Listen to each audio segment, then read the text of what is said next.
Welcome into the Action Network podcast presented by BetMGM, the king of sportsbooks. We have made it. It is time for Super Bowl 58 Best Bets. Yes, that is the episode you are tuned into. I'm your host, Brendan Glasheen. We've got a panel of analysts, Anthony DiBundo, Jill Gallant, the touchdown bettor, and Grant Neefer. His specialty all year has been player props. We are with you to break down Super Bowl 58 between the Kansas City Chiefs and the San Francisco 49ers. You can find the video version of the podcast, if you haven't done so already, on the Action Network YouTube page. Once you hit subscribe, give this video a like, and then you'll be plugged into all of our content for the rest of the week leading up to the big game. We appreciate, on the audio side, of course, that's our priority, 5-star ratings and reviews on Apple, Spotify, wherever you listen. You can find Anthony, Jill, and Grant individually in the free-to-download, award-winning Action Network app, where they put their bets out each and every day.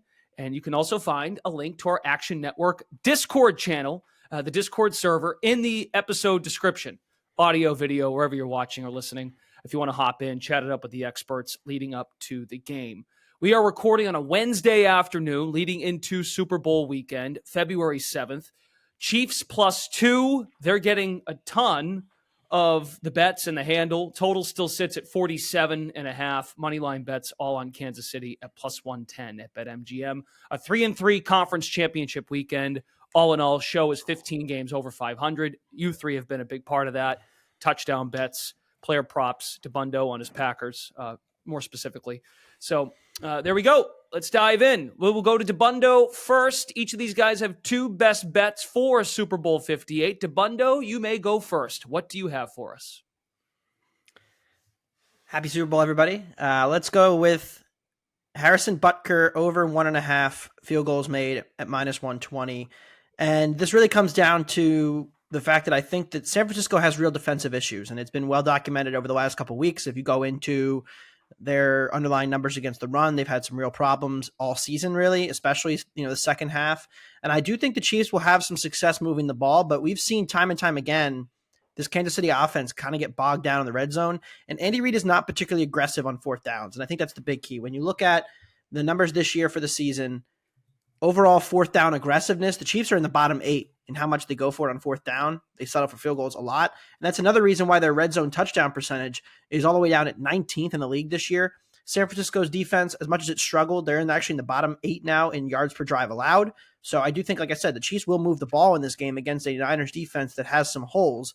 But when they get down into the red zone and the 49ers can stack the box a little bit more, which they don't really do in normal downs, other parts of the field, they can try to stop the run that way. And they're one of the best short passing defenses and over the middle passing defenses in the league. So I think the Niners will have success in slowing down Kansas City once they get inside, the 30, 20 yard line.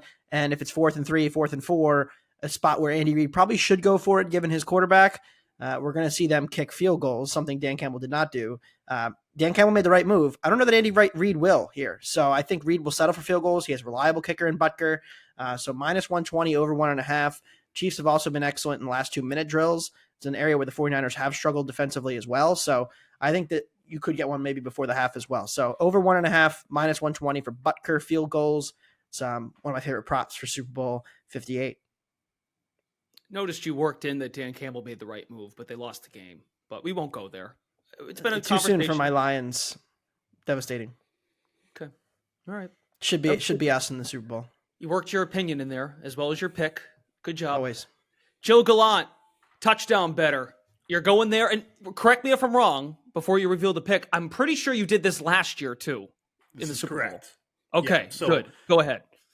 All right, so this bet is a Travis Kelce touchdown, but I'm not going to be taking it as an anytime touchdown. That's around even odds, maybe even minus odds at most books.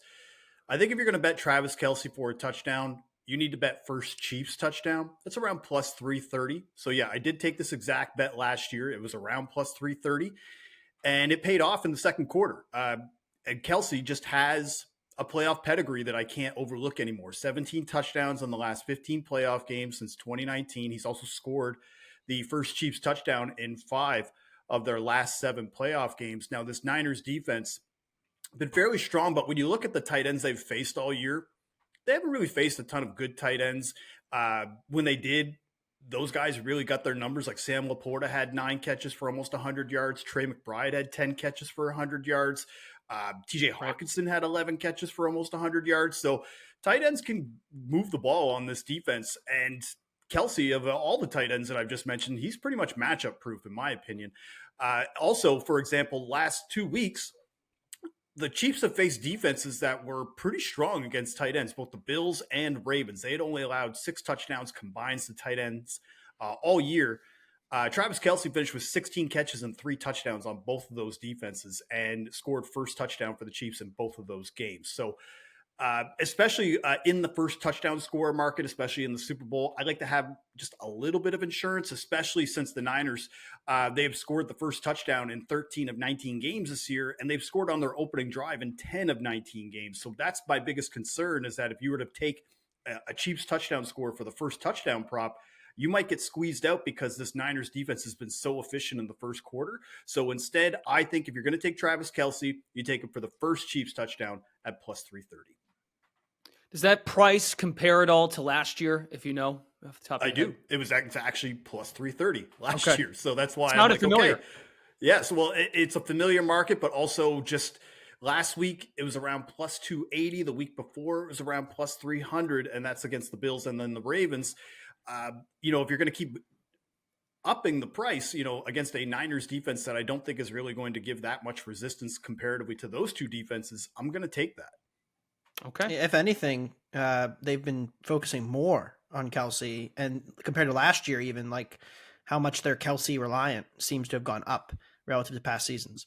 Even like last week when they scored on the Ravens, like Kyle Hamilton is one of the best safeties in the NFL. He hadn't allowed a touchdown to a tight end all year, and they still gamed up and scripted up ways to get Kelce open. So I'm going to trust Andy Reid to get it to Kelce, especially on the first time that they get into the red zone against the Niners. Okay. Excellent. Very good. Grant Neefer from his bunker. What do you got? Well, we'll just keep the KC props going. I'm rolling with Patrick Mahomes over. You can find anywhere from 260.5 to 262.5 all over the place. I think I got it at 255.5, but I mean, this line is just way too low. Mahomes, we all know the Kansas City pass rate over expectation. He just is going to keep chucking it. So far in the playoffs, hasn't hit this at a huge clip, but I mean, we look at what he's done in the playoffs. Like the first game was a massive wind game, and it was horrible weather. I think negative wind chill. Game in Buffalo, obviously not great. Game in Baltimore, obviously not great weather. Now he's going into a dome here. Yes, I get the 49ers are a tough Pats defense. They're much easier to attack on the ground. I know they've been good, but it really doesn't matter with Mahomes. They're still going to throw the ball a ton. I mean, I'm expecting 40-plus pass attempts in this spot here. His wide receivers have been playing a lot better. Rice has been fantastic recently. MVS is actually catching balls, which is wild to see after the first 10, 12 weeks of the season. But Patrick Mahomes, over the course of his career in a dome, has averaged 20 more yards passing per game compared to outdoors. I mean, we forget that he plays over in Kansas City, really rough weather. So his numbers are slightly deflated because of the tough spots where he's playing in terms of weather. Now playing in a dome here, they're going to continue to pass the ball. Everything's kind of clicking so far in the playoffs for this pass offense when you factor in the bad weather here. I haven't projected for over 20 yards over this number here. This is just far too low in my opinion. I love the Chiefs' pass attack this week that I think is being a little bit undervalued. Have you imagined a particular game script for this? Meaning Pacheco's been good on the ground, but Chiefs playing from behind possibly? Or does that not matter to you? I'm just curious. It doesn't really matter too much. I mean, We've seen the Chiefs, again, their pass rate over expectation, I think is still top in the league. Like they're going to still, we've seen it so many times where they're up big even, and they'll still pass the ball a ton.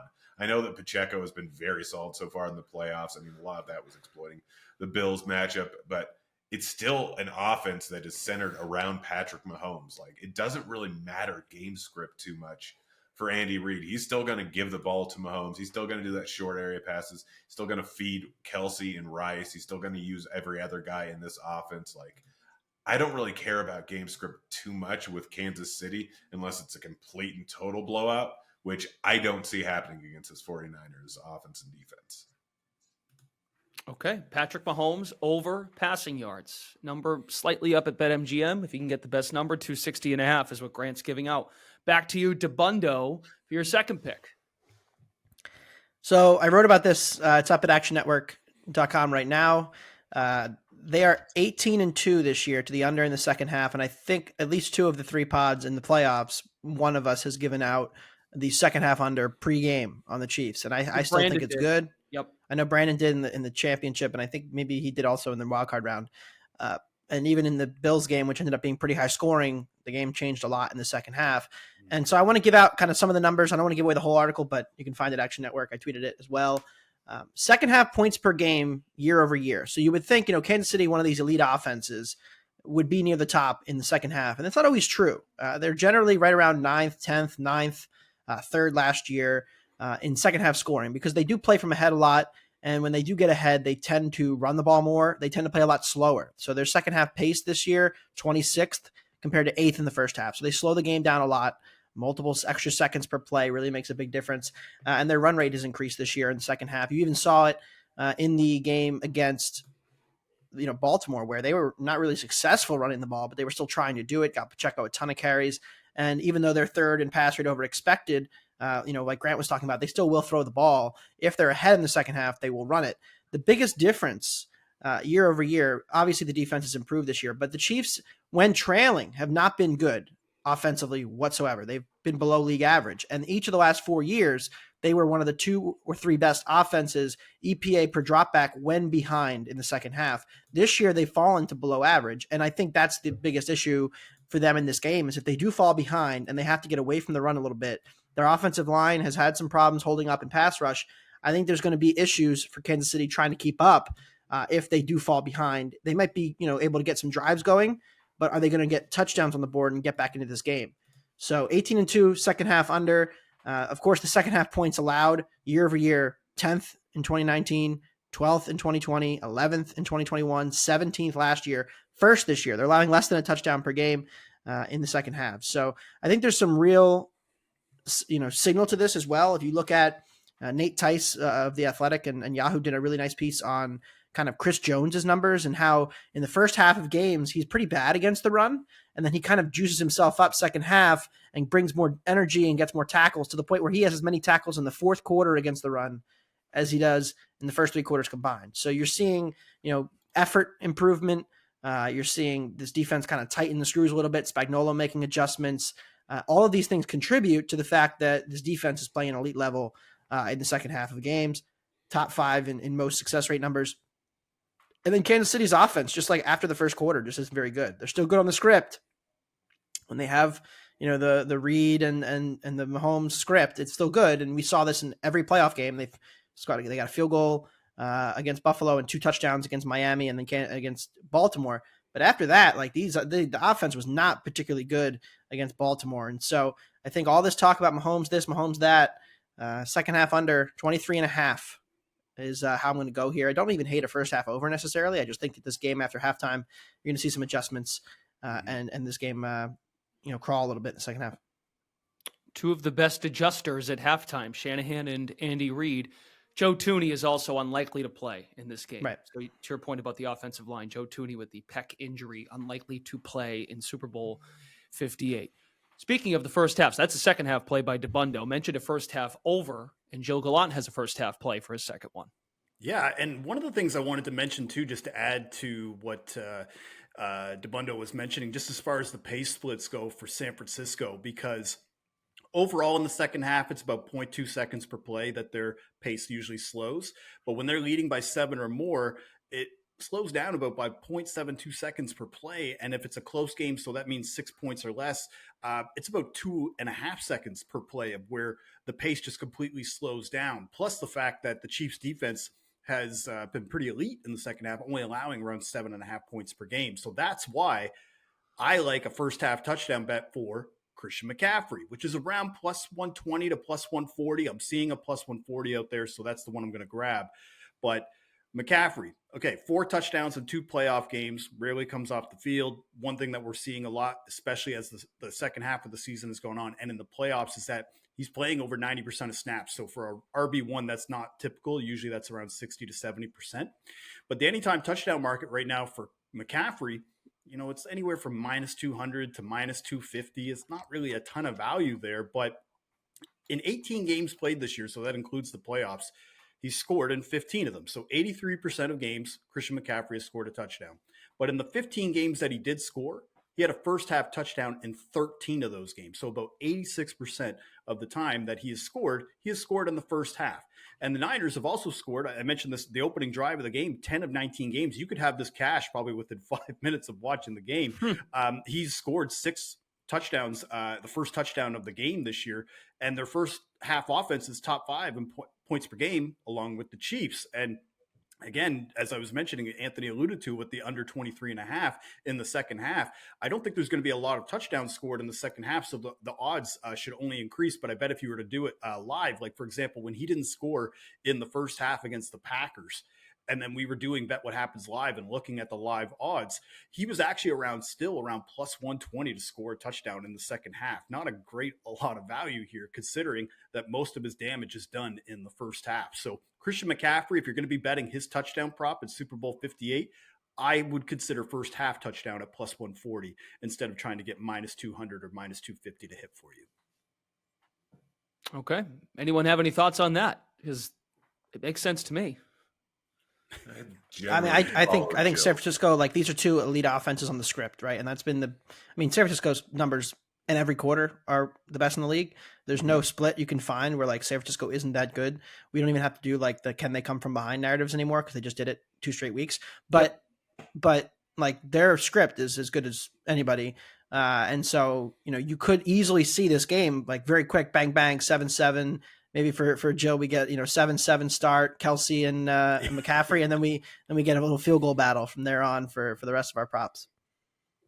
Okay, yeah, I mean, and the other thing, it's hard to look at the Kansas City Baltimore game because Baltimore went away from what they've been good at all year. Gus Edwards had that 10+ yard burst right through the middle, and they never went back to the run. So you can run on Kansas City. So maybe it's a couple things. The fact that the Niners haven't been good in the first half, their last 2 games, and that Baltimore went away from what they were good at. So I would think you're getting a pretty good price on McCaffrey based on what the opponent, the lack of running against the opponent they're facing in Kansas City, and the fact they just haven't been the same they've been in the regular season. So good edge, I think, on McCaffrey to score in the first half. Grant Neefer, it plays into your first pick. Give us your second one. Yeah, I'm rolling with Rice over 65, 67. I think over at MGM at 65.5 receiving yards. Rice has been a massive part of, I've been hitting this line fairly often in the second half of the season. He's been a massive part of this offense. The guy has 9+ targets in 7 out of the last 9 games. And you can look at his playoff numbers. Obviously, he had that massive game against Miami, the first round of the playoffs, and then hasn't done a ton since, 46 and 47 receiving yards. But obviously the Buffalo game, Mahomes only threw the ball 23 times, I think. They were running the ball quite a bit in that game, obviously. Buffalo defense decimated, semi-bad weather. Baltimore game, they were leading for a large part of it, and they can kind of limit downfield passes. I think his longest reception was 11 yards. But he's been a huge part of this offense. Like, this offense is pretty concentrated around Kelce and around Rice. I think so far in the playoffs, he's had more targets than I think the rest of the receiving core combined, or right at the same amount. Rice is going to get huge volume in this. Again, I already mentioned Mahomes playing inside of a dome.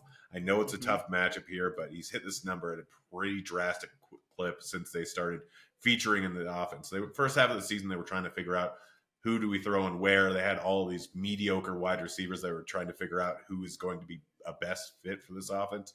It's clearly Rice at this moment. He's going to be heavily, heavily involved in this game. The fact that the Niners are the favorite in this spot only helps the potential game script. I know you talked about that earlier, but I think they're going to pass regardless. I haven't projected for over 80 yards, so full 15, 16 yards over this number. Like, it's way too low at this moment. All the love's over on Kelce. We got all the new Taylor Swift fans betting the over on Kelce, which just they kind of have to adjust based on that just because of Mahomes' total number. I'm going with Rice here. Granted, I do actually have Kelce, so I have way too many Chiefs overs in this. Like, I've barely bet any Niners props so far. I've basically Debo, and that's it. Like, everything I have so far is on Chiefs and solely on the passing attack, and could end up going wrong. But I just think all these numbers are way too heavily deflated for no reason at all, other than the 49ers defense has been good this season. The 49ers have been good this season. Rashee Rice, breakout game, November 26th in Vegas. 8 grabs on 10 targets, 107, and a touchdown in that game. Now, I know it's the Raiders and not the Niners, but that was – the Chiefs haven't played many warm weather or controlled weather games since October. I don't think that – I think I was looking at this earlier. I think Mahomes has only played in a dome like 10 times over the course of his career. Wow. It's an absurdly low number. So, I mean, obviously, we don't have a huge sample size, but I think he averages right around, I think it was 318 to 320 per game in domes over the course of his career. I mean, there's retractable roof games, but I didn't honestly look into that too much because not a lot of domes in the AFC. Are more like an umbrella. No. But, yeah. Well, only Houston and Indy are in domes in the AFC. And the two games that he did play this year in a dome was in Minnesota and Vegas, and he threw for 281 against the Vikings, and let me just double check this here against the Raiders. It was one of his best games. 298 against the Raiders. So he's looked pretty good in a dome this year. And the one thing too that's really interesting about Rice, if you just it's a very interesting sample size, but if you just take like since Thanksgiving, for example, just a little bit more of a recent sample size. Sure. Rashee Rice has pretty much had the same amount of targets, has more yardage per game, as Travis Kelce. And obviously all the money and targets are probably going to be going to Travis Kelce as far as from a betting perspective. And then obviously we're talking about playoff Travis Kelce as opposed to the regular season. But yeah, like Grant, I think makes a good point that this line for Rashee should probably be in right around the same amount as Kelce or more. Okay. Excellent. Yep. That's right around your target. Thanksgiving, that Raider game, the game in Vegas, which he had success and Mahomes has had success in the 2 dome games this year, Vegas and Minnesota. Before we wrap it up, we did not touch on a side or a total, second half total by Debundo, to be fair. So why don't we just go around the horn here, give a game prediction. Debundo, go ahead. So I've kind of gone back and forth on this a lot. The initial thought for me was, well, Mahomes is a dog again, and how do we not go back to that same song and dance? And, he's 10-1-1 in his career as an underdog. You've probably heard that this week if you've listened to other content and who's talked about the Super Bowl. And I initially went in thinking, look, I've kind of thought this San Francisco defense was a fraud all of the playoffs, and I bet against them in their playoff games. And and I think that's been borne out. But I think now the market is clearly corrected for it and maybe overcorrected to the point where, like, we all talked about what does the San Francisco defensive issues against Green Bay and Detroit say about San Francisco? But what if we just say, whose offense is playing better right now, Green Bay and Detroit or Kansas City?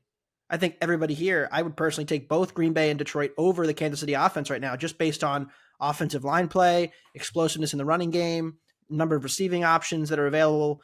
Obviously, the quarterback is a downgrade with Mahomes being, the GOAT. But like, where's the difference? How does Kansas City keep up in this game if San Francisco is able to effectively operate offensively? You're making a really big bet on Steve Spagnuolo if you like the Chiefs here. That's what I think. I think you're betting less on Mahomes and more on Spagnuolo. There is a path to what Grant's prop suggests too, though, which is San Francisco's defense when they've played other elite quarterbacks. Okay, they played Dak, completely shut him down. They played Jalen Hurts, completely shut them down. They did go to Cincinnati, play Cincinnati, and struggle to deal with like the short precision underneath stuff that Burrow was killing them with. It was one of their worst games defensively. The way back in September, October, when everybody was panicking about the Niners, their defense got obliterated in that game. So you have seen teams do it, kind of nickel and dime them to death. I just think it's going to be very hard given this matchup is much better for San Francisco, I think, overall. The more I've thought about this game and the more I looked at the number, the more I look at it, I'm like starting to tilt towards San Francisco to the point where Purdy's had a lot of mistakes that have not gotten penalized in this playoffs. That is for sure true. And this is the best defense he's played in the playoffs by far. But if Purdy just keeps his nerve, I think San Francisco is a clear like 3.5 favorite here. And they're only laying like 1.5, 2.5 now. So I think if I had to bet a side, and I probably will end up betting San Francisco to win the Super Bowl because I just don't really see the path to Kansas City keeping up with them offensively, given just how limited we've seen them be. Like, yes, they had that great game against Buffalo, but the red zone problems are still there. The second half, they got totally shut out in Baltimore. Like, I'm still concerned about a few different things with this offense. Whereas with San Francisco fully healthy, literally nobody has stopped them all season long without a ton of turnovers. So what's the path? I don't know. It seems hard to me. I think you're right, though. If you're betting Kansas City, you're trusting their defense. I think that's the best unit of the 4 playing right now, top to bottom. I'll still take the Niners offense, I think. That's the other thing too, right? Like when Mahomes, when they won the first one in this rematch, obviously the teams are very different. San Francisco's defense not nearly as good. San Francisco's offense is way better now. But that was Mahomes engineering a comeback, and that just has not been the Chiefs' MO this year. They have not been good enough at that, and so I could see like a long Chiefs drive that takes should have happened. Like they've had a lot of drops in comebacks. Like the MVS game, the MVS drop though, they were up 10 at half and then just couldn't score for the entire game until the final drive. Right, and like the Kelce Tony lateral, that was another one. Right, and that was yeah. So they've had opportunities. Don't get me wrong, but they have not. I struggle to see how this line, like 2-3 weeks ago, would have been 3.5, and now it's only 2, and I'm like, well, I kind of want to bet the Niners. So that's why I've come down on this, and we've got a few more days till game time. But I think I'm San Francisco, and it sounds crazy because I at the beginning of the playoffs I started a Chiefs money line rollover, and I'm kind of like, well, I like the matchup against the other teams in the AFC. This Niners offensive juggernaut. Even when it feels like they played bad, they still scored 24 on Green Bay and 34 on Detroit. Like it didn't feel like they played close to their best game in there. Mm-hmm. And they also get a controlled environment too. So I struggle now to make a pick because I thought your analysis was pretty good and it's fair. So I'm not going to go yet. Jill, go ahead. It is a Super Bowl, right? You should be able to make a case for both sides. If you can't, then you're missing something. What I was going to say is I'm not going to just default to Mahomes is a dog, ATS, and just kind of default to that kind of talk. But I will say the two things that concern me with San Francisco is, and I know that we have a 2-game sample size in the playoffs of them engineering comebacks and making the right decisions in the second half. I'm still not quite there yet from a Shanahan perspective that he is going, if it's a closer game, that he is going to make the appropriate decisions, the appropriate timeout calls, all those kinds of things. Plus, let's say it's a 24-24 game. I'm really concerned of whether or not Jake Moody can hit that field goal to win it. And that's what really kind of makes me concerned. So I'm not saying that I don't think San Francisco can win, but I am going to take the Chiefs 27-24, that they're going to engineer a last-second field goal to win the game. Short, concise, to the point. Grant Neefer. I know the smart money's probably on the 49ers. For most of what DeBundo said there, I'm on the Chiefs. I'm on the Chiefs, and I'm on the Chiefs straight up. I've already got money on them. I may be jaded. I'm a Seahawks fan, so I can't stand the 49ers. Brock Purdy's story is great, but a lot of things into this. Like Mahomes as a dog, that is obviously one of the things. Reed with an extra week of time to prepare. Like we've seen, I know the narrative hasn't been quite the same in the last 4 years, but Reed generally with an extra week, like coming off a bye week, has done very, very well. I know so far in the Super Bowls, I think he's 2-2, 2-3. I can't remember. 2-2. He lost one with the Eagles. That was a close game. And then he's against Tom Brady. I think he's 2-0 or 0-2, but everyone else he's 2-0 in the Super Bowl. But Reed, extra week of offense, clear upgrade in quarterback for the Chiefs, which is generally what wins Super Bowls and is what won Super Bowls for the last 2 decades, outside of when Peyton Manning was garbage for the Broncos and they still won. Everything kind of points towards the 49ers in terms of stats, but Brock Purdy, this is only his fourth career playoff start, one of which he was knocked out fairly quickly. It may not be the smart move. Like, honestly, with Super Bowl, this is a weird one where you have so many people just putting money on the Chiefs because of Taylor Swift. So that's why the line has kind of moved that way so much. But even so, I'm still on the Chiefs. This is probably not a smart bet. I will say that, but I've got a decent amount of money on them already. Okay. I'll go 24-20 San Francisco. Chiefs get the ball with like 3 minutes left, and everybody does here we go, Pat Mahomes does it, and he actually doesn't. And the 49ers get a stop to win the Super Bowl, and then we go back and we say, well, the Chiefs were really, at the end of the day, they were one guy short. They didn't have enough offensively to keep up, and that's what cost them. Back to what we've all said, like most of the season rings true in the Super Bowl. I'll go 24-20 Niners.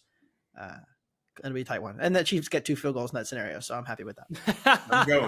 I'm going 30. One team's deficiency, whether it's the Chiefs offense just not having enough or Brock Purdy making it's one of these teams is going to have that glaring error where you're like, that's who they were all year, or this is what they've been covering up for the postseason. Yeah, maybe Moody misses a field goal to keep it at 24-20 to give the ball back to the Niners. The perfect scenario, it's like 4th and 2. The Niners have a chance to ice it, but they don't. They kick. And everybody goes, oh, Shanahan's so dumb. And then he misses the field goal. And then everybody's like, well, now the door's open for Mahomes. And then the Chiefs don't do it. That's my very specific prediction, 24-20 Niners. I'm going more specific than that. Moody misses a field goal to win the game at 24-24. Goes to OT. Niners don't score. Chiefs score. Chiefs 30-24 in OT. Okay. Very good. Questionable penalty too on a rough in the passer or something on Mahomes. That's a lock, yeah. Oh, yeah. That's going to do it here on the Action Network podcast for our Super Bowl 58 Best Bets episode. We're presented by our friends at BetMGM. Don't forget to download the free award-winning Action Network app to see all the guys' picks. They might have more leading up to Sunday. And as I said before, check out the Action Network Discord server to chop it up with the experts and fellow gamblers during the games. Best of luck to all of your bets this weekend. And thank you to everyone. This is our final episode of the year. So thank you to everyone who's listened to our podcast and the episodes, the Best Bets episodes throughout the season. Tons of Super Bowl content available on the Action Network podcast. So check that out. And because I know what happens here is Sunday happens and then people are like, now what? Now what do I do? You have the NBA betting pod, buckets available to you. Big bets on campus for everything college basketball. And we also have our UFC betting previews right here on the Action Network podcast. So plenty to come. Champions League starts back up on Tuesday. I wasn't done yet. So Wonder goal. Good job. Way to plug it. And then, baseball will happen and Tabundo will be there too. Thanks again for Tabundo, Joe Gallant, Grant Neefer, Brendan Glasheen. Thanks for listening, everybody. This is the Action Network podcast presented by BetMGM. Have fun. Enjoy the Super Bowl.